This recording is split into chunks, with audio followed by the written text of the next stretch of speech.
السلام علیکم ورحمۃ اللہ وبرکاتہ۔ آئیے سب سے پہلے ایک مرتبہ درود شریف پڑھ لیجیے۔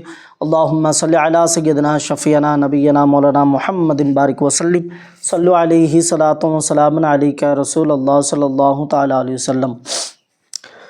ہم رسول اللہ کے، جنت رسول اللہ کی۔ حضرات محترم، آپ کو ایک بات بتانا چاہتا ہوں۔ آپ لوگ سوچتے ہوں گے کہ اتنا رک رک کے یہ بیان کیوں کرتے ہیں، واقعات کو اتنا رک رک کے کیوں بتاتے ہیں۔ تو میں ان لوگوں کے جیسا نہیں ہوں جو زور زور سے چلا کر ایک دم کہیں پر رکے نہیں، ڈائریکٹ بولتے ہی جاتے ہیں، اتنا فاسٹ بولتے ہیں کہ آدمی کو کچھ سمجھ میں ہی نہیں آتا ہے۔ جیسا کہ ایک جلسے میں ہوا تھا کہ خطیب صاحب بیان کر رہے تھے، کہہ رہے تھے جلسے میں، رات کے 2-2:30 بج رہے تھے، اسی وقت وہ کہہ رہے تھے کہ بیاض لینا دینا حرام ہے۔ وہیں بغل میں ہی ٹھنڈی کا موسم تھا، ایک آدمی سونے کی حالت میں سو رہا تھا، ان کو جو نیند آ رہی تھی تو وہ جھوم رہا تھا۔ اسی حالت میں وہ کیا سنا جو خطیب صاحب کہہ رہے تھے کہ بیاض لینا دینا حرام ہے۔ اس نے سنا کہ پیاز لینا دینا حرام ہے، یہ سوچ کر وہ گھر گیا۔ گھر جا کر اپنے اہلیہ سے، اپنی بیوی سے کہتا ہے کہ ہمارے گھر میں جتنے بھی پیاز ہیں سارے پیازوں کو پھینک دو، نہ کسی کو پیاز دو نہ کسی سے پیاز لو۔ تو ان کی بیوی پوچھتی ہیں کہ ایسا کیوں؟ اگر پیاز دے دیں گے تو سالن میں کیا ڈالوں گی؟ تو کہتے ہیں کہ میں رات میں جو جلسے میں گیا تھا نا، وہاں پر ایک عالم صاحب جو ہیں، ایک خطیب صاحب بیان میں کہہ رہے تھے کہ پیاز لینا دینا حرام ہے، اس لیے گھر میں جتنے بھی پیاز ہیں سارے کے سارے پھینک دو۔ کیونکہ حضرات محترم، اس نے ایسا ہی کیا۔ جب صبح ہوئی، بازار کو گیا تو دیکھتے ہیں کہ وہی خطیب صاحب، وہی عالم صاحب جو ہیں پیاز خرید رہے ہیں۔ پیاز والے سے کہہ رہے ہیں کہ ہم کو 2-3 کلو پیاز دے دو۔ تو وہ آدمی جب یہ بات سننے کے بعد دوڑتا ہوا اس خطیب کے پاس جاتے ہیں۔ جانے کے بعد کہتے ہیں کہ حضرت، یہ کیا آپ کے لیے ایک الگ مسئلہ، ہمارے لیے الگ مسئلہ؟ بولتے ہیں کیا بات کر رہے ہو، کیا بات کیا ہے اصل بتاؤ۔ تو وہ آدمی کہتا ہے کہ آپ رات میں بیان میں آپ کیا بولے؟ آپ نے کہا کہ پیاز لینا دینا حرام ہے، پھر ابھی آپ جو ہے پیاز لے رہے ہیں۔ تو کہتے ہیں نادان، ایسا میں نہیں کہا ہوں، یہ بتاؤ کہ تم جلسے میں سو رہے تھے کیا؟ تو آدمی کہتا ہے کہ ہاں مجھے نیند آ رہی تھی، تو آنکھیں جو ہے میری سونے کا جو ہے انتظار، یعنی سونے کے جیسا ہی محسوس ہو رہا تھا، تو میں جھوم رہا تھا اسی لیے۔ تو کہتے ہیں تو میں تم کو پیاز نہیں بلکہ یہ کہا تھا کہ میں جلسے میں یہ نہیں کہا، اپنے تقریر میں یہ نہیں کہا کہ پیاز لینا دینا حرام ہے، بلکہ میں یہ کہا کہ بیاض لینا دینا حرام ہے۔ تو ایسا نہیں کہ میں کچھ بیان کروں اور آپ کو سمجھ میں نہ آئے، میں فٹافٹ فاسٹ بولتے جاؤں اور آپ کو سمجھ میں نہ آئے تو کیا فائدہ ویڈیو بنانے کی۔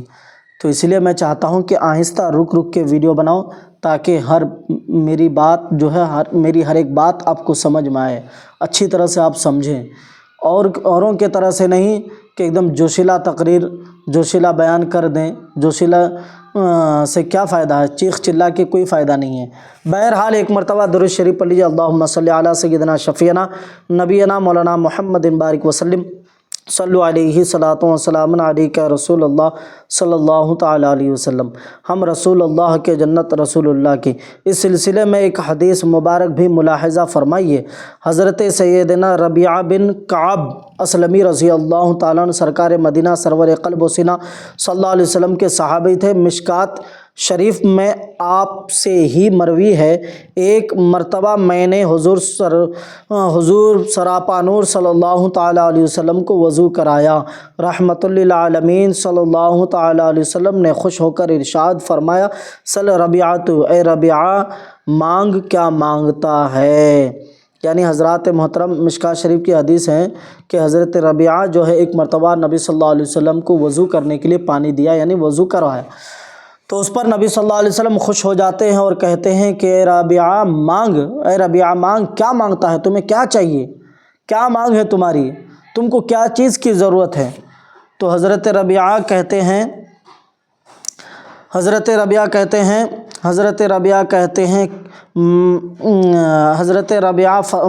کہ یا رسول اللہ صلی اللہ تعالیٰ علیہ وسلم، مجھے کچھ نہیں بلکہ میں اتنا چاہتا ہوں کہ جنت میں آپ کی رفاقت چاہیے، بس وہاں بھی قدموں میں ہی پڑا رہوں، یعنی آپ کے قدموں میں پڑا رہوں۔ گویا عرض کر رہے ہیں تجھ سے تجھی کو مانگ لوں تو سب کچھ مل جائے، 100 سوالوں سے یہی ایک سوال اچھا ہے۔ یعنی حضرات محترم جب نبی صلی اللہ علیہ وسلم نے کہا کہ اے ربیعہ مانگ، کیا مانگتا ہے، تمہیں کیا چاہیے، تو حضرات محترم اس حالت میں اگر ہم ہوتے نا، آپ اور ہم ہوتے، تو ہم کہتے کہ مجھے روپیہ پیسہ چاہیے، مجھے جائیداد چاہیے، مجھے امیر بننا ہے، مجھے دولت چاہیے، یہ چاہیے وہ چاہیے، مطلب کچھ نہ کچھ مانگتے۔ لیکن صحابی رسول جو ہیں وہ کبھی ایسا اپنے لیے کبھی کچھ نہیں مانگے ہیں، خاص کر کے وہ دولت وغیرہ کبھی نہیں مانگے ہیں۔ وہ اگر مانگتے ہیں وہی چیز جو نبی صلی اللہ علیہ وسلم کے غلامی کے کام آئے، نبی صلی اللہ علیہ وسلم کے لیے غلامی کا کام آئے۔ تو حضرات محترم حضرت ربیعہ جو ہے نبی صلی اللہ علیہ وسلم سے اتنا ہی مانگا کہ جنت میں آپ کے ساتھ آپ کے قدموں میں پڑا رہوں، بس میری مانگ یہی ہے۔ تو دریائے رحمت مزید جوش میں آیا اور فرمایا او غیر ذالک، یعنی کچھ اور مانگنا ہے۔ جب ربیعہ نے یہ مانگ لی، مانگنے کے بعد نبی نے فرمایا کہ اور کچھ مانگنا ہے تو مانگو۔ میں نے عرض کیا بس صرف یہی، یعنی یا رسول اللہ صلی اللہ تعالیٰ علیہ وسلم جنت الفردوس میں آپ کا پڑوس مانگنے کے بعد اب کوئی دنیا و عقبیٰ کی اور کون سی نعمت باقی رہ جاتی ہے جسے مانگا جائے۔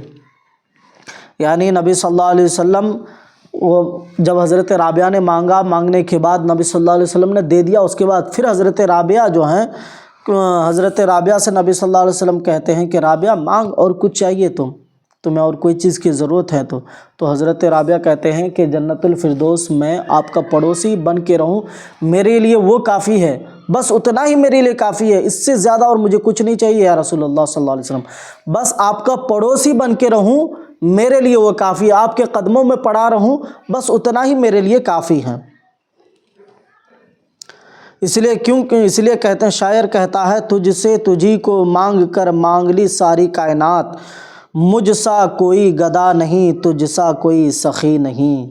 جب حضرت ربیعہ بن کعب اسلمی رضی اللہ تعالیٰ جنت میں رفاقت طلب کر چکے اور مزید کسی حاجت سے انکار کر دیا، اس پر سرکار دو عالم صلی اللہ تعالیٰ علیہ وسلم نے ارشاد فرمایا اپنے نفس پر زیادہ نوافل سے میری مدد کر، یعنی ہم نے تمہیں جنت تو عطا کر ہی دی، اب تم بھی بطور شکرانہ نوافل کی کثرت کرتے رہو۔